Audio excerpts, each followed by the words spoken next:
What's up, guys? It's Strategist, back with another episode of Impractical Tactics, where I try to show you guys that with a little bit of game knowledge and creativity, you can make a game-winning strategy. So now look at my Fallen Celica here, without all of her skills. Just take a quick look at it, her weapon, you know, what she does have, and her stats, and just think for a second, let me know how you think she would be played. I think the majority of you would say that she would be like a player phase unit. She's really good at attacking people, right?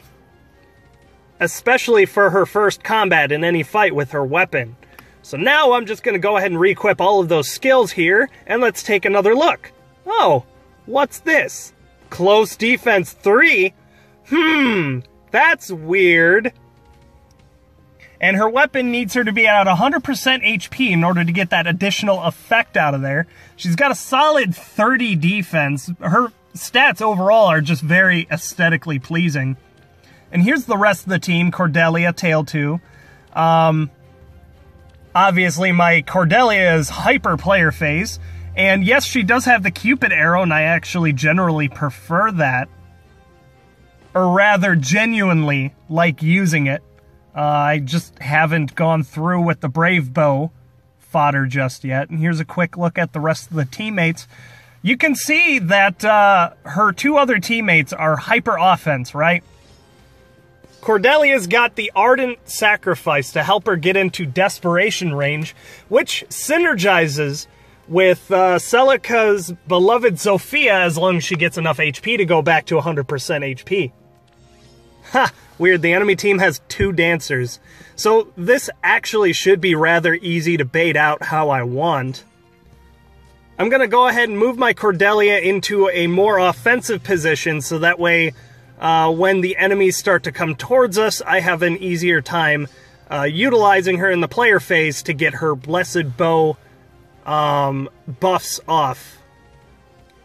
Reason why I still use the Blessed Arrow, or Cupid Arrow, that's the thing, I was thinking of Blessed Bouquet, is so that way it synergizes with Tail 2 there, giving her the additional buffs that her Blair Blade likes to have, and giving Celica the additional bulk stats in which to use on the enemy phase. So I'm going to go ahead and put my Azura right here to bait out that dancer so that way she doesn't dance Fallen Robin there and bamboozle me somehow. So, Fallen Celica having a pretty high speed stat and getting those extra buffs from everywhere else with the drive and the spectrum buff from Azura, chill speed and speed smoke getting off, she's able to essentially have quick riposte, to be completely honest. She's nearly guaranteed a double every time, so when she's equipped with Moonbow, that means she's damn near guaranteed a kill whenever she is engaged on the enemy phase, especially with her beloved Sophia. So we're just going to move the rest of our team to kind of show off how ridiculous I can stack these buffs and just deal a nasty 50 damage to Azura there, and she didn't even have Triangle Adept. That was nasty.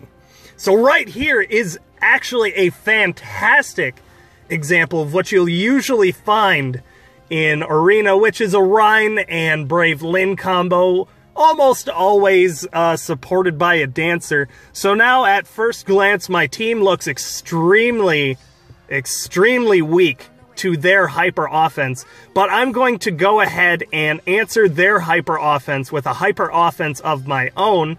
Luckily, the dancer isn't positioned in such a way that they can actually bamboozle me at some point, so I can take my sweet time engaging them how I want to. So we're going to knock them out so they're no longer a problem. So now the only thing left I have to do is wipe... Well, you know what? Just pretty much wipe everybody out. Tail 2 got those extra buffs here from the Cupid arrow. That's basically an extra free 4 damage that she wouldn't have otherwise gotten without the Cupid arrow buffs. I don't remember exactly if that was pivotal in securing that kill right there, but I ended up making that look like ridiculously easy, didn't I? I'm actually not much of a player phase player. I usually, my go-to tactic for Reinhardt and such is to bait him out with like a very, very strong green unit that can actually tank and counter. That's usually my forte, is baiting and countering, killing on counter, stuff like that. So right here, I think we're going to go ahead and divide and conquer. We're going to go straight after that Ike, and we should be able to one-shot him next turn with Tail 2. I don't foresee any issue with that. And she's even got the attack debuff, and she can still secure that, which is nice. And now the enemy is starting to separate in a very poor fashion yet again. So if you can position your characters well enough, heck, half the time you can even get away with not having an enemy phase character on your team in the first place. That Micaiah is kind of worrisome, because I don't exactly have the greatest counter to like a blue mage in general. Azura has Triangle Adept, and as I've said before in a lot of my videos, when I build a dancer, I don't build them for combat, because they're not normally supposed to see combat, in my opinion. They do have the utility that they can participate, but not like often enough to legitimately consider them a combat option. If you're going to put a dancer on your team, they're supposed to dance, and that's about it. So since Gunthra has Triangle Adept for some reason, she's going to go ahead and take absolutely 0 damage, Celica here, even though she's minus resistance. And I was actually right about Micaiah giving me some trouble here, and it seems like my only option is to kill her with Celica. Her special got charged because I decided to bait her out. She got danced. Her special got fully charged. So I think I'm going to go over here and just kill this Micaiah so she's no longer a problem. And now for the most part, I should be able to rearrange my units once again, because Gunthra is a cavalry unit. She's going to be going in that corner right there. She won't be able to get danced. Let's just see what we could do here. We could kill her, but then I'm sure this Azura here would kill my relatively fragile Cordelia, so we're going to play this a little bit passively. And now we're in a position where I can really show you how the buffs can really stack up significantly. So before I attack this Gunthra here, I'm going to move my Celica over so that way we get these Cupid arrow buffs. We're going to nuke the Gunthra, debuff the Azura, buff our own team, and then we're going to dance Celica, buff her even more. So now she's got every buff under the sun. She's got every reason to be able to absolutely destroy this mysterious dancer in the following turn. And boom! Nothing left but a pile of ash. No offense to Gunthra, of course. I didn't even plan that joke. Oh man, that's amazing. I wasn't able to showcase it in this gameplay just primarily due to the fact that my player phase units are they just one-shot things in the first place, so Celica barely even has a job to begin with. But I do like the potential for synergy between Tail 2 and Fallen Celica, the Ardent Sacrifice, being able to heal an enemy phase Fallen Celica build, so that way she gets back up to 100% and gets those free additional boost of 4 stats across, you know, all of her stats. Stats. Overall, her ability is pretty high in the first place.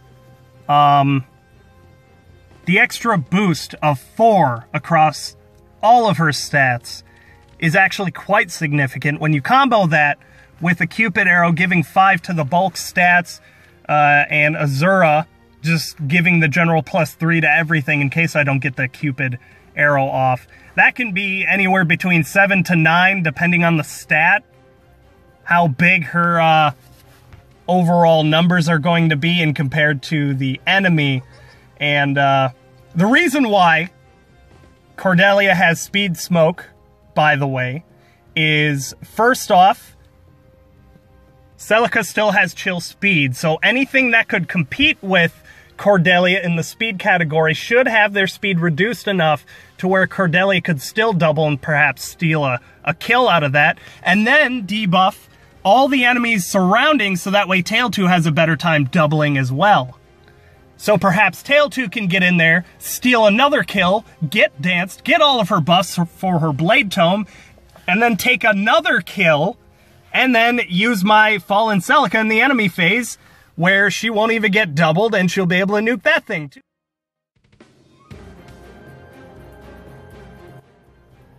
Well, anyway, I guess that's enough rambling out of me for the moment.